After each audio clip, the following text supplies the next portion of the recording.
A lot of people have been asking me the same question. I got treatment for H. pylori. I took the medicines, but the problem still isn't going away. Why? So in today's video, we're going to talk in detail about the most common mistakes people make when diagnosing and treating H. pylori, and why this infection often keeps coming back. First, it's important to understand what H. pylori actually is.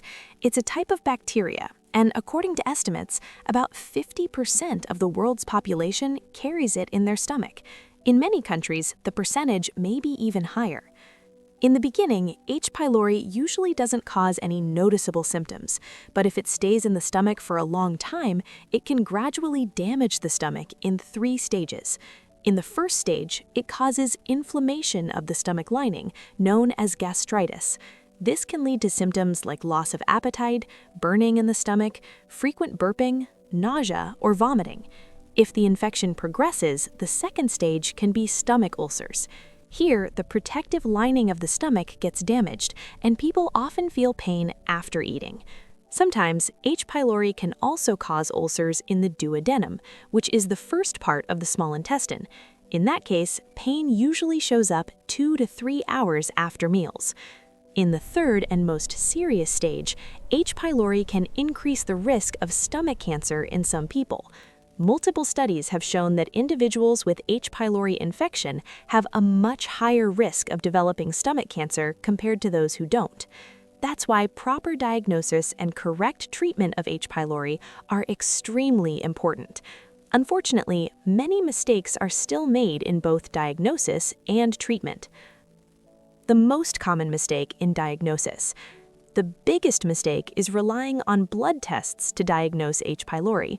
If you've had H. pylori at any point in your life, your blood test can remain positive forever, even after successful treatment. Because of this, blood tests are not very reliable and should not be used alone to confirm active infection.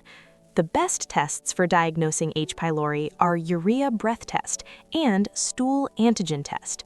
Both of these tests have high accuracy and are very effective at detecting active infection. In some cases, doctors may recommend endoscopy, where a small tissue sample is taken from the stomach lining. Many people get scared when they hear the word endoscopy, but in experienced hands, it's a safe and routine procedure with very low risk. Another common mistake is getting an ultrasound for stomach problems.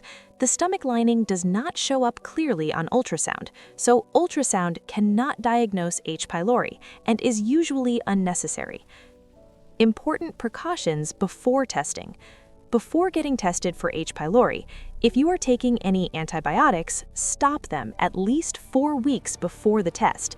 If you are taking acid-reducing medications like PPIs or antacids, stop them at least 2 weeks before the test. If you don't follow these steps, the test can come back falsely negative, meaning the infection is present but doesn't show up on the results. Why H. pylori treatment often fails. The biggest reason is antibiotic resistance. In many places, antibiotics are used too frequently, even for minor illnesses. Over time, H. pylori becomes resistant to commonly used antibiotics. Because of this, older treatment regimens often no longer work. Today, doctors use newer combination therapies, usually involving 3 or 4 medications.